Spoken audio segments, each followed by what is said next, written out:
आज हम question answers करने जा रहे हैं poem from I explain a few things.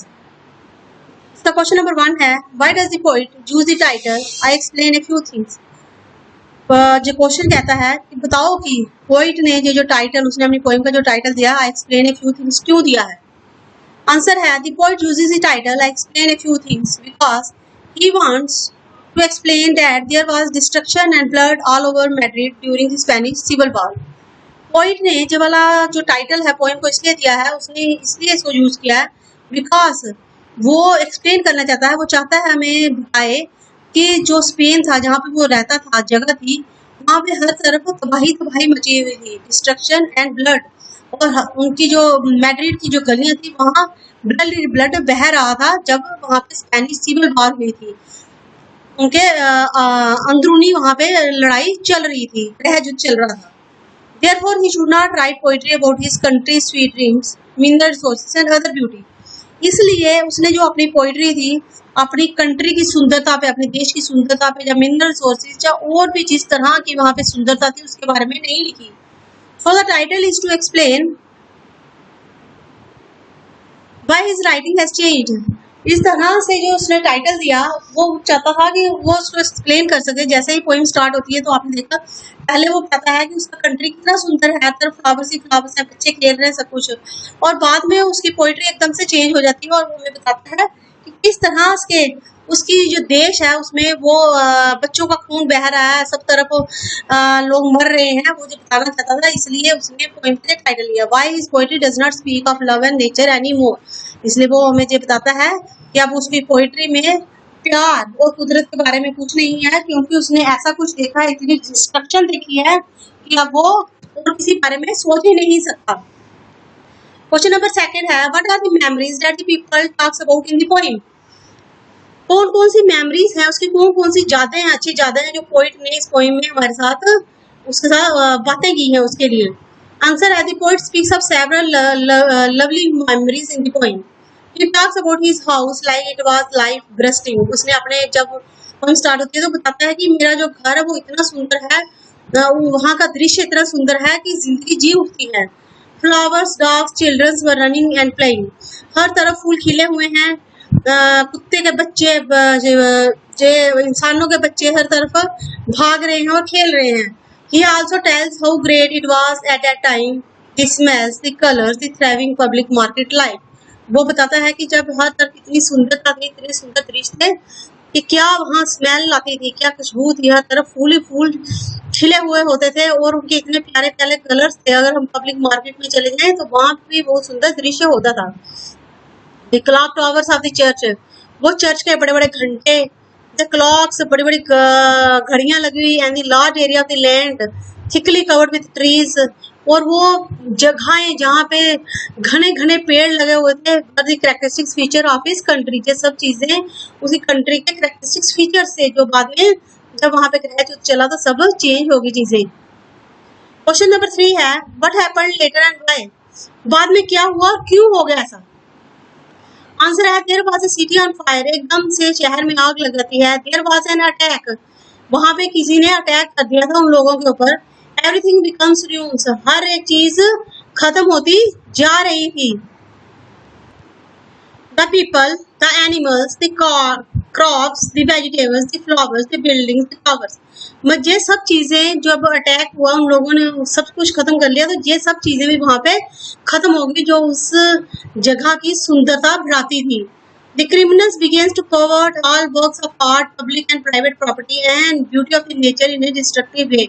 जब उन क्रांतिकारियों ने, क्रिमिनल्स ने वहां पे अटैक किया तो ये जो भी वर्क ऑफ आर्ट था, पब्लिक प्राइवेट प्रॉपर्टी थी, ये सब चीजें जो भी थी वहां पे खत्म हो गई।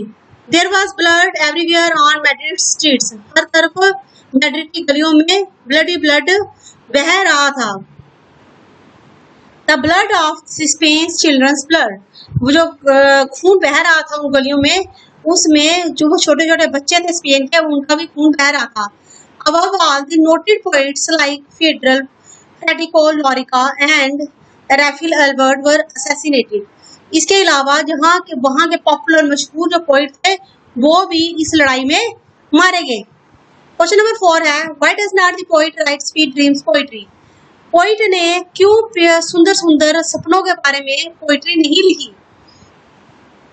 आंसर है the poet does not write the poetry of sweet dreams because everywhere in the streets of the city there was blood.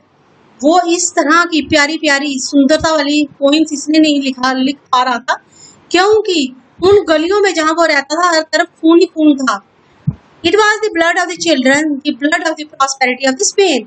उस ब्लड में छोटे छोटे बच्चों का ब्लड और वो स्पेन का पूरा जो स्पेन इस वक्त ब्लड में बह रहा था।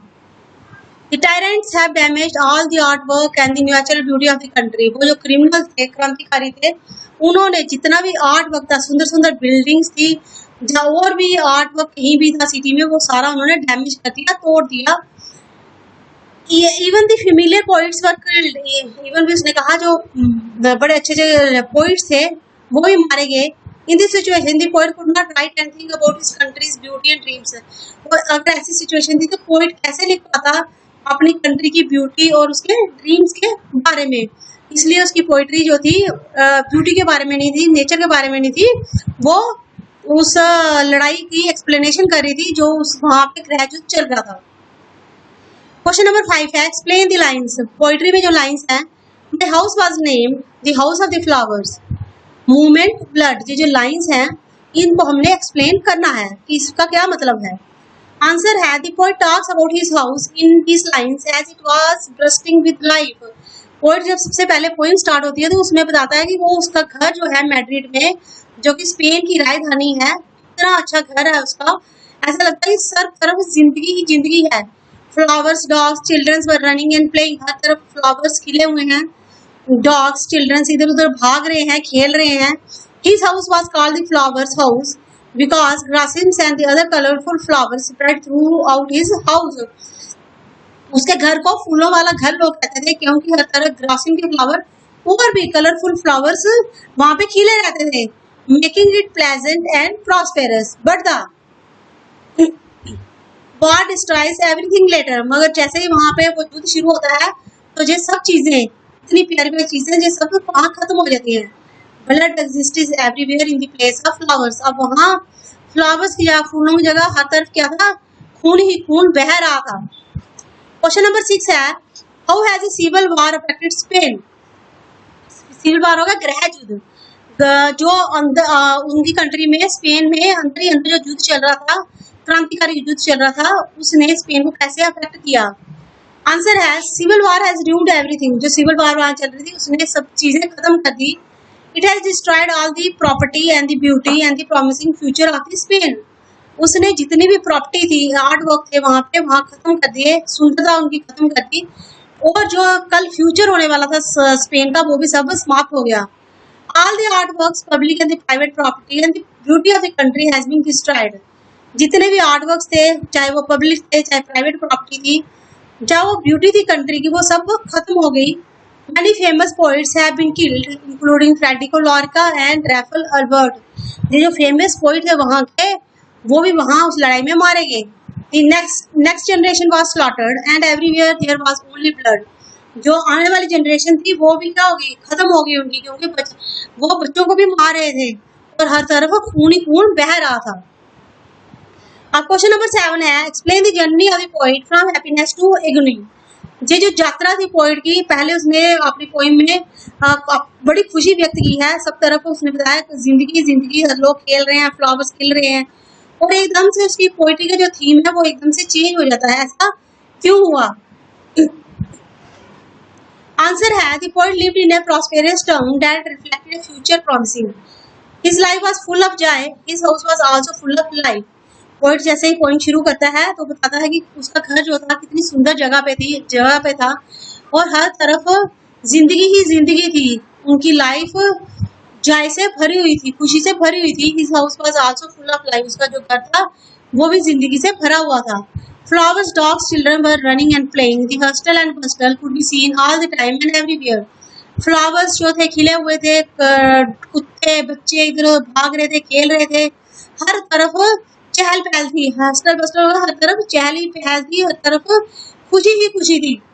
एकदम से वहां पे सीन चेंज हो जाता है एक दिन जब वो पोइट जब जागता है तो देखता है कि हर तरफ आग ही आग लगी हुई है।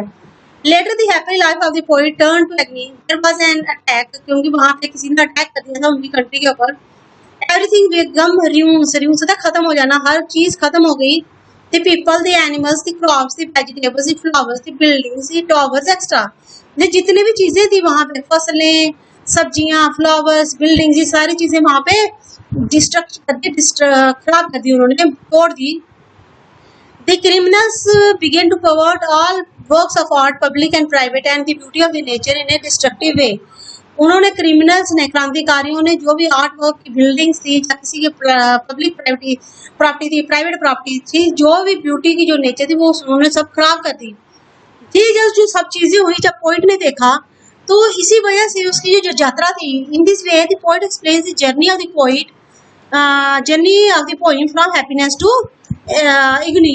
इस तरह से जो पोइम थी, जो पोइट था वो कैसे बताता है कि कैसे मेरी जो यात्रा थी वो खुशी से दुख के बीच में चेंज हो गई। इसी के साथ ये हमारे जो क्वेश्चन आंसर्स हैं from I explain the few things खत्म हो चुके हैं। अगर आपको इसमें कोई प्रॉब्लम आ रही है, कोई चीज समझ नहीं आई, प्लीज कमेंट कीजिए, मैं जल्दी से जल्दी रिप्लाई करने की कोशिश करूंगी। अगर आपको किसी और चैप्टर में कोई प्रॉब्लम है तो प्लीज डिस्क्रिप्शन में जाकर चेक कीजिए, मैंने वहां लिंक्स डाल रखे हैं। Thank you and have a nice day.